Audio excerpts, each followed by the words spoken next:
Hello, I'm Val Corbett and I teach contract law on the FE1 course at Lawschool.ie. What can I tell you about the contract law course?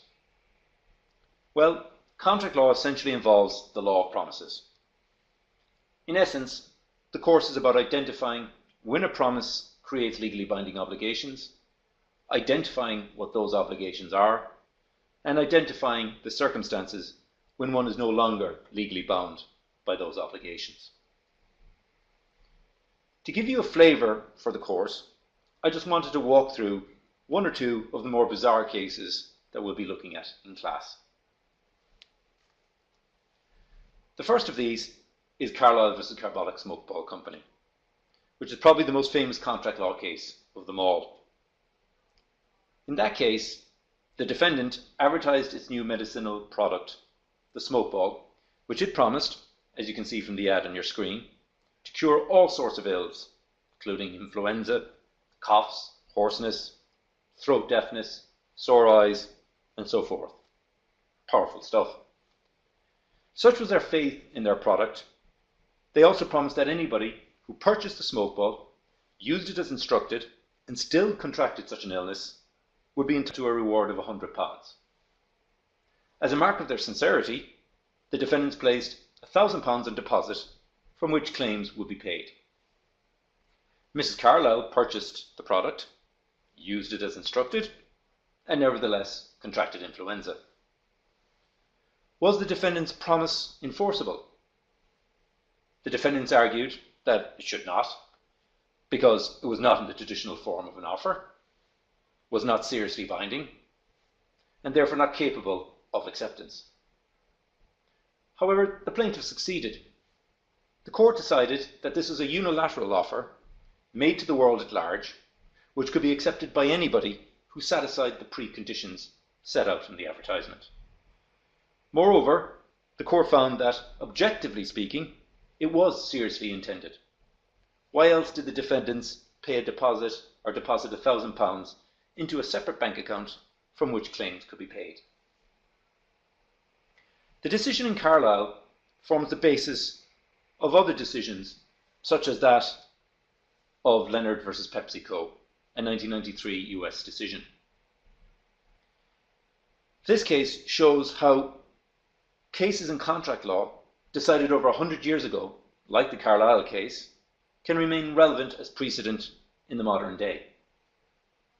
In that case, the defendants introduced a club point scheme whereby customers could collect Pepsi points and purchase certain items like sunglasses for 100 points, leather jacket for 200 points, and so on. Get the idea.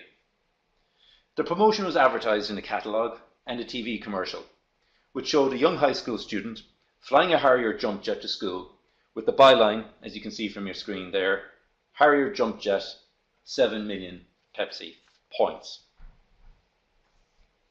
You can probably guess where this is going. The plaintiff, an enterprising business studies student, noted from the Pepsi catalogue that one could acquire Pepsi points by paying 10 cents each for them. The plaintiff raised over $700,000 from various investors and purchased the necessary 7 million Pepsi points and sent in a check to Pepsi looking for his Harrier jump jet, which normally retailed for approximately $30 million. Like Carlisle, the plaintiff argued that an offer had been made, which he had accepted, and he was therefore contractually entitled to the jet.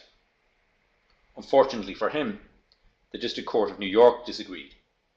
In particular, the court held that the advertisement was clearly meant to be humorous, and no reasonable person would believe that Pepsi intended to sell a Harrier jump jet worth over $30 million to a customer for $700,000. The last case I want to flag to you is that of Hawkins v. McGee, otherwise known as the hairy hand case. In this case, the plaintiff, who was 11 years old at the time, had the palm of his hand badly burned when he turned on a light in his home. The plaintiff's father was approached by a Dr. McGee, who wished to treat the plaintiff with pioneering skin graft technology, which he promised would remove the scarring. In fact, he promised that after the surgery, the plaintiff would have a 100% good hand. Unfortunately, the doctor chose to use skin from the plaintiff's chest as part of the skin graft procedure.